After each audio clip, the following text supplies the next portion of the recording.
Hola, buenos días, buenas tardes, según el país donde os conectéis.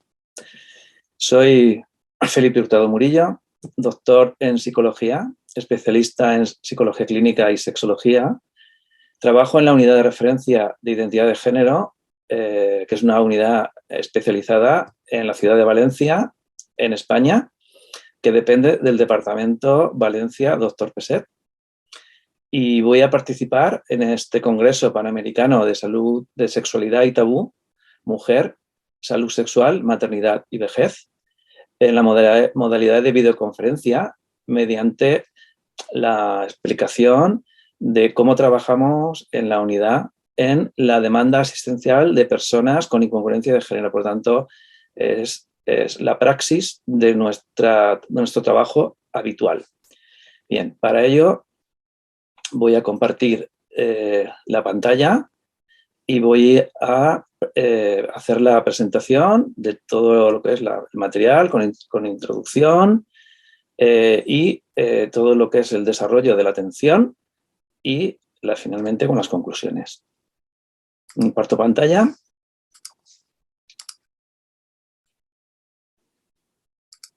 Bien, como comentaba, aquí tenéis el título, que es el perfil de la demanda asistencial en las personas con incongruencia de género.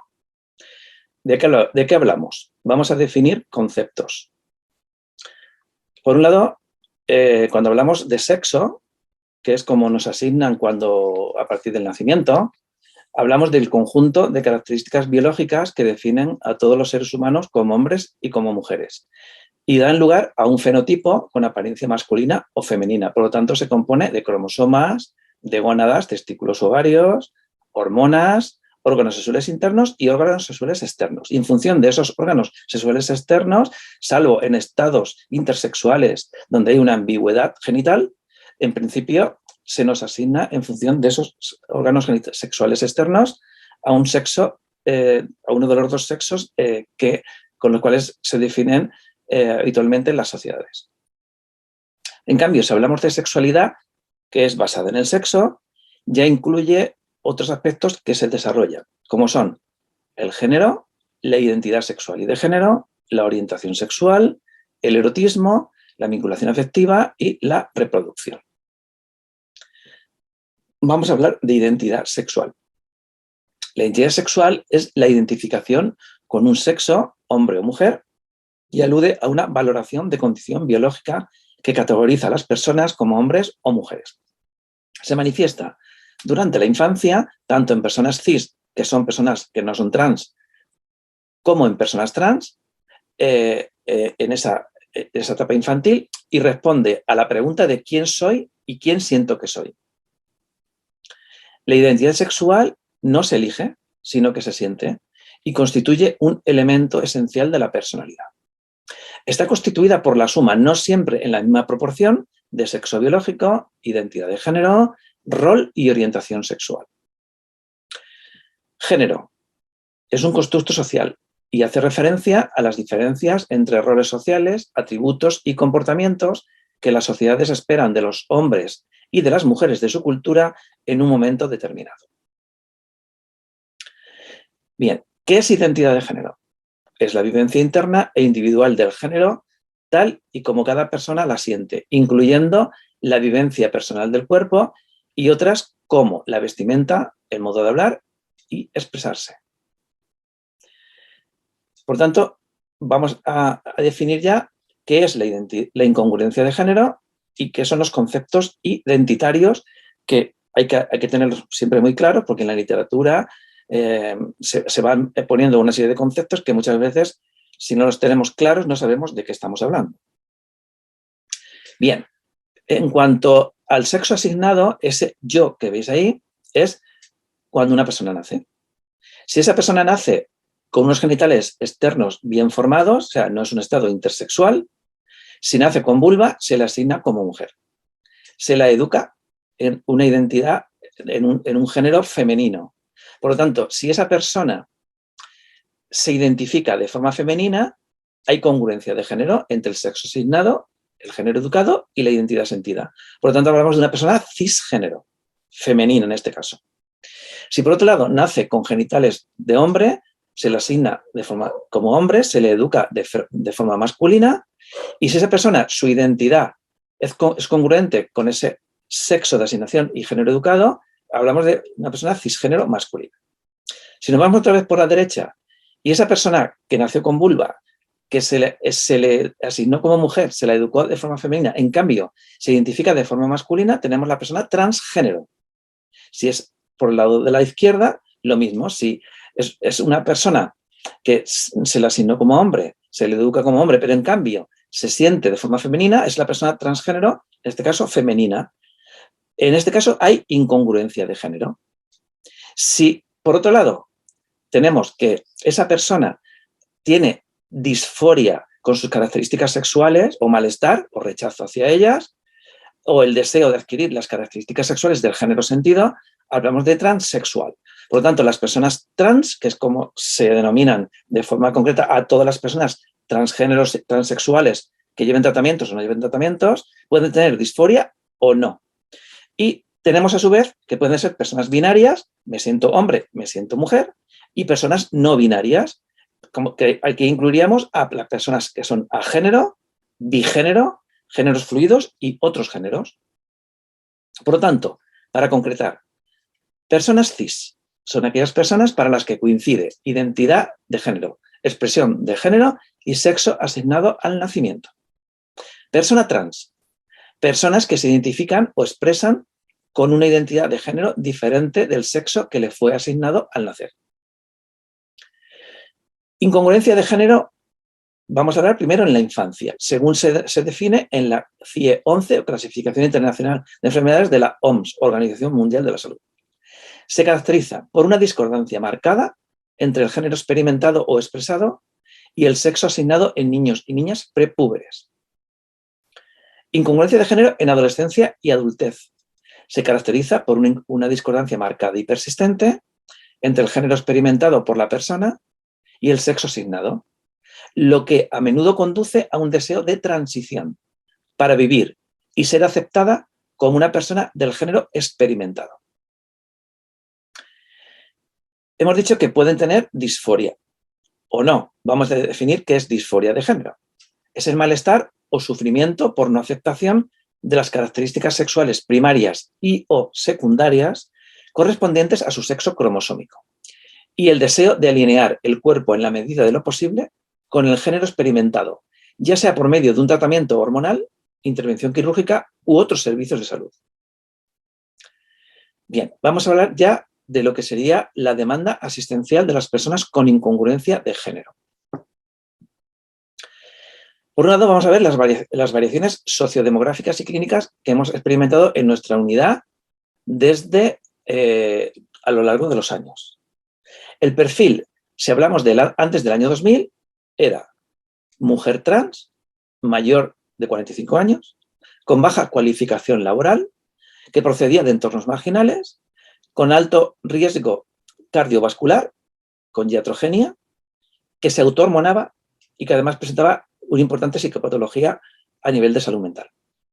Si hablamos de una persona que viene a la unidad en el año 2020, hablamos de un hombre trans, entre 16 y 25 años, estudiante y bien informado, que procede de buen entorno social, cosa con apoyo familiar, sin tratamiento, sin autotratamiento, sin comorbilidad y sin riesgo cardiovascular. Por tanto, vemos que es importante esas diferencias. La demanda inicial vamos a verla en nuestra unidad desde el año 2012 hasta el año 2020, porque hay variaciones importantes. Hay que decir que la unidad se aprobó oficialmente en enero de 2008. Vemos que hay una creciente demanda. Vemos como en el año 2012 hubo 18 casos nuevos y en el año 2020 fueron 104 casos nuevos. El año donde más hubo en estos años que propongo es el año 2019 con 154 casos. Hay un aumento también del porcentaje de menores, que es la penúltima columna. Vemos que en el año 2019 alcanzó ya el 54,5, o sea, más menores de edad que mayores de edad.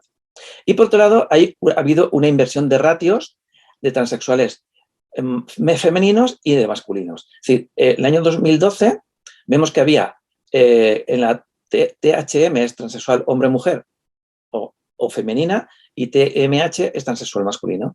Había 8 transexuales femeninas frente a 1 masculino. En cambio, a partir de ahí, vemos que todos los años la ratio se invierte y podemos ver, por ejemplo, la que está marcada en 2019, como hay una transexual femenina frente a 1,8 masculinos. Por lo tanto, son los 3 datos de esta diapositiva que quiero remarcar.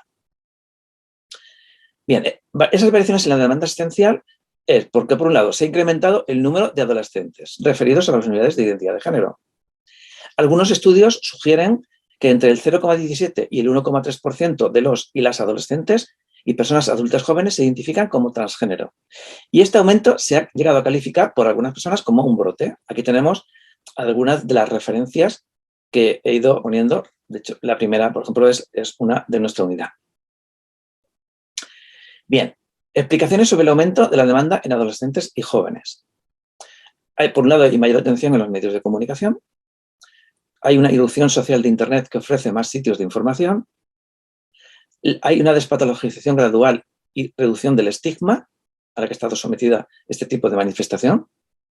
Hay leyes protectoras de los derechos de las personas trans. Hay mayor disponibilidad de tratamientos médicos para la afirmación de género y la eliminación de la disforia. Bien, la despatologización en la CIE-11. Tras casi 4 décadas como trastorno psicopatológico, han habido cambios positivos en la sociedad en la percepción de la diversidad sexual y de género. Esto ha permitido la descatalogación como trastorno mental en la nueva clasificación de la OMS. Hay una mayor visibilización y apertura social. Hay avances en los tratamientos de afirmación de género. Aprobación de leyes para la protección de los derechos trans y un incremento notable de la demanda asistencial. La experiencia clínica muestra que la discordancia entre la identificación de género sentida y el sexo asignado y de crianza puede producir un sentimiento de malestar, que puede manifestarse en diferentes grados e intensidad en cada persona y momento vital. En una gran mayoría de casos, se inicia a edades muy tempranas. Por otro lado, la mayoría de las personas con incongruencia de género no demandan asistencia sanitaria porque se sientan enfermas, sino porque necesitan adaptar su cuerpo a su identidad sexual y de género, debido a los obstáculos sociales que encuentran a su libre manifestación y expresión de género.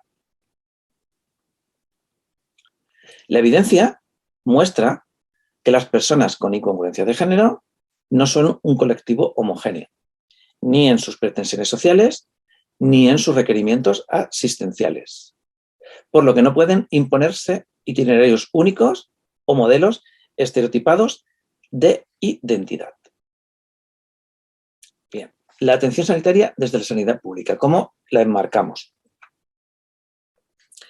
La atención sanitaria y social debe estar basada en el principio del respeto, a la libre manifestación de la identidad sexual y de género, a la igualdad y a la dignidad, con el fin de evitar que haya personas con incongruencia de género que oculten su condición por temor a la desaprobación social y a tener consecuencias negativas por su visibilidad social. Esto es lo que ha venido ocurriendo durante muchos años, que ha hecho que las personas se oculten por ese temor a todos estos problemas sociales, incluso a ataques digamos, graves por ser personas de una identidad distinta a la de la mayoría. Bien, la evidencia indica que la manifestación de un género atípico en la niñez está correlacionado además con más probabilidad de experiencias de abusos, acoso y discriminación, tanto en la niñez como en la adolescencia. La experiencia clínica también muestra que las personas con incongruencia de género experimentan de forma alarmante altas tasas de acoso verbal, violencia física y discriminación económica, que en el caso de las y los jóvenes puede ocurrir tanto en su casa como en el centro escolar o en el entorno social. Esta experiencia clínica nos sigue mostrando que la población de personas con incongruencia de género y resto de los colectivos o minorías por orientación sexual e identidad, que son los colectivos LGBTQ+, sufren con frecuencia estigmatización, discriminación y estrés de minoría. Bien. Según la teoría del estrés de las minorías, las personas de minorías sexuales pueden ser particularmente vulnerables porque han estado expuestas a la victimización, discriminación, marginación y heterosexismo institucionalizado. A su vez, las personas pertenecientes a minorías sexuales también pueden tener problemas por heterosexismo internalizado. Siguiendo con el estrés de las minorías, esta teoría postula que la exposición tanto al heterosexismo interno como al externo, junto a la discriminación, conduce a sufrir estrés psicológico o crónico y recursos reducidos para el afrontamiento.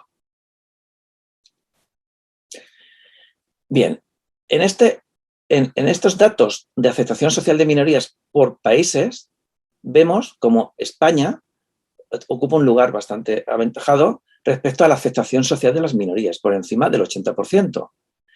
Vemos cómo va bajando a Estados Unidos, está por el 60%, pero, por ejemplo, vemos Rusia, que no llega ni al 20%, o Nigeria. Es decir, vemos distintos tipos de aceptación según zonas del mundo y su cultura.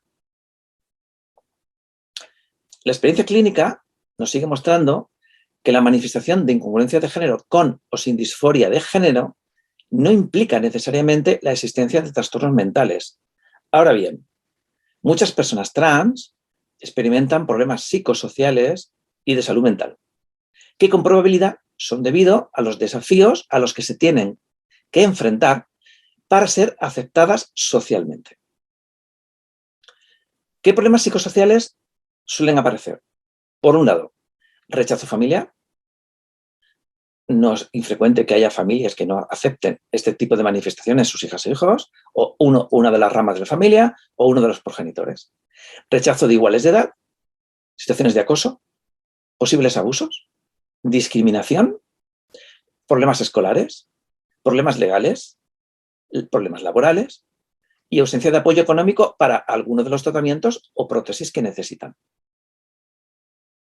En cuanto a la salud mental, hay que decir que todas estas dificultades que muchas veces pueden llegar a tener, no es sorprendente debido a ellas que haya personas trans que puedan manifestar significativos problemas de salud mental, como son depresiones, intentos de suicidio, problemas de ansiedad, problemas de imagen corporal, abuso de sustancias y trastornos de estrés postraumático. Ahora bien, hay que decir que las personas que son bien apoyadas en sus familias y sus entornos no tienen ningún tipo de problemas en su salud mental. Estos son otra de nuestras publicaciones, de nuestra cohorte de estudio, donde son estudios de datos de psicocomorbilidad y función cognitiva. Vemos que en un alto porcentaje siguen sufriendo rechazo social, por encima del 60%. Son objetos de burla, cerca del 60%. Sufren discriminación, por encima del 50%. Sufren acosos y bullying, por encima del 30%. Violencias físicas e incluso episodios transfóbicos graves. En este otro estudio que publicamos de nuestra muestra en el año 2021 sobre comportamientos autolesivos y suicidas, según el género sentido, vemos que en el 21% de los casos siguen teniendo intentos de suicidio y el 31% ha emitido conductas autolesivas. Por lo tanto, vemos que es bastante significativo. Bien, por lo tanto, tenemos que hablar, dado que es una de las variables para iniciar un proceso de transición, es la persistencia. Y entonces vamos a diferenciar de la desistencia. Bien, la demanda de atención sanitaria a personas trans y con diversidad en identidad ha aumentado en los últimos años, como hemos indicado anteriormente, con especial incidencia en menores de edad. También, por otro lado, hay un interés social y sanitario creciente en el fenómeno contrario conocido como destransición o retransición. ¿Qué es la desistencia? Pues ocurre cuando se producen modificaciones o cambios en el sentimiento identitario. ¿Qué es la destransición? Se refiere al proceso de detener y o revertir parcial o totalmente, temporal o permanentemente, los cambios realizados en el proceso de transición médica, social o legal. Puede asociar o no desistencia identitaria y o arrepentimiento. Es decir, que no todas las destransiciones conllevan desistencia identitaria ni tampoco arrepentimiento. Las tasas internacionales publicadas de destransición están entre el 2,2 y el 8%. En nuestra cohorte de 796 trans desde 2008 a 2018 hemos tenido un 1,8, por tanto, porque fueron 14 personas las que destransicionaron.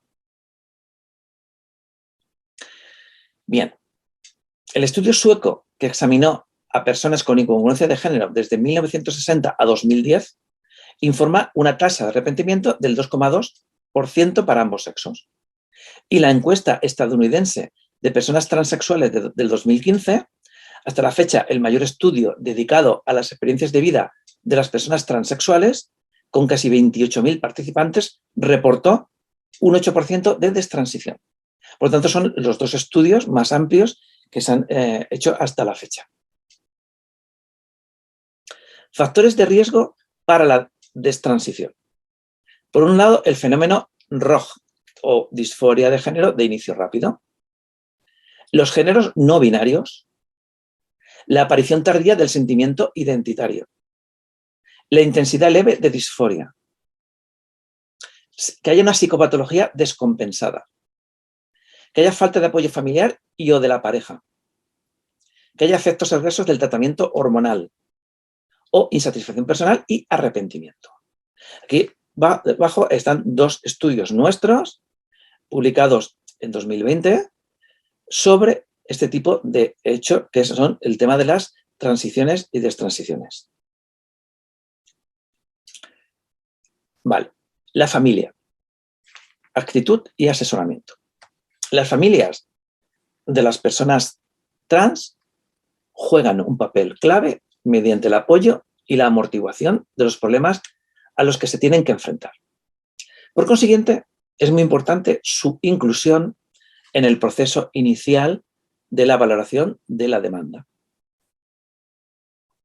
También los miembros de la familia tienen que realizar su propio proceso de ajuste y adaptación a las manifestaciones de la transición de género, inevitablemente. No solo hace la transición la persona con incongruencia de género, sino también el resto de miembros de la familia. Algunas veces la terapia familiar es necesaria para ayudar a resolver conflictos entre los miembros de la familia. Sus familiares deben ser asesorados sobre cómo han de revelar la situación a la familia extensa y amistades, cómo realizar el duelo de transición de género, cómo gestionar la conducta variante de género de su hijo o hija, o cómo afrontar el tratamiento. Y pueden obtener ayudas adicionales de asociaciones de familias con hijos e hijas trans. De hecho, nosotros en la unidad les damos estos datos para que se pongan en contacto con esas otras familias o ese tipo de asociaciones. Las guías de estándares de tratamiento recomiendan que los padres y madres mantengan una postura expectante, que sepan manejar la incertidumbre y que respeten y no prohíban nunca las conductas variadas de género de sus hijos o hijas, pero que a la vez los expongan a un rango variado de juguetes, ropas, estímulos y actividades, incluyendo también las típicas de su sexo asignado, con el fin de que exploren realmente su identidad. ¿Qué temores suelen expresar las familias? Sobre todo progenitores o progenitoras. Temor a potenciar la incongruencia de género si facilitan las demandas de sus hijos o hijas en cuanto al trato solicitado, elección de ropa, elección de compañeros o compañeras de juegos, etc. Temor a que se equivoquen y que luego se arrepientan cuando haya cambios irreversibles. Temor a que sufran maltrato social. Temor a mayor dificultad para encontrar trabajo o empleo. temor a una mayor dificultad para encontrar pareja, temor a efectos secundarios sobre la salud en el futuro por los tratamientos o las consecuencias que inevitablemente suelen ocurrir sobre la fertilidad y más en menores, dado que cada vez, como he comentado anteriormente, inician los tratamientos en una edad más joven, donde no pueden preservar fertilidad por efectos legales. Conclusiones. La nueva clasificación de la OMS ha permitido la descatalogación de la incongruencia de género como trastorno mental, es decir, ya no figura como una categoría de trastorno mental. No significa que no siga apareciendo en la OMS. De hecho, está en el capítulo 17 y se ha mantenido ahí para evitar que en algunos países que no tienen sanidad pública, las compañías de seguro no financien los tratamientos. Las personas trans no son un colectivo homogéneo, ni en sus pretensiones sociales, ni en sus requerimientos asistenciales. La presencia de incongruencia de género con o sin disforia de género no implica necesariamente la existencia de trastornos mentales. Es precisa la necesidad de evaluación de la demanda asistencial para confirmar que esa demanda es un pensamiento realista, estable y con expectativas razonables. Es decir, lo que estamos intentando es no precipitar una decisión que produzca cambios irreversibles y luego haya arrepentimientos, con consecuencias sobre el futuro de esa persona. Se ha incrementado considerablemente la demanda asistencial, sobre todo en menores, con inversión de ratios a favor de trans masculino, sobre todo en adolescencia y edad joven. Hay una mayor disponibilidad de tratamientos médicos para la afirmación de género y la eliminación de la disforia de género. Aquí os dejo una bibliografía donde, por ejemplo, el primero es un libro que nosotros hemos publicado, que como veis, Hurtado Murillo, que sabéis que soy yo, soy uno de los coordinadores de ese libro y es donde tenemos todos los protocolos actualizados de la atención de la demanda asistencial en personas trans o con diversidad identitaria. ¿Vale? Luego hay guías de práctica clínica, los estándares de cuidado de la Asociación Mundial Profesional para la atención de las personas trans y artículos y guías interesantes. Y nada, con esta diapositiva acabo y les agradezco su atención. Aquí les dejo mis dos correos a los cuales, si necesitan algún tipo para contactar conmigo, pueden hacer, tanto el correo de Gmail como el corporativo de mi trabajo, de la Generalitat Valenciana, y dos imágenes de mi ciudad, Valencia, que como es la ciudad de las artes y las ciencias, y el entorno natural de la Albufera de Valencia. Muchas gracias por la atención y voy a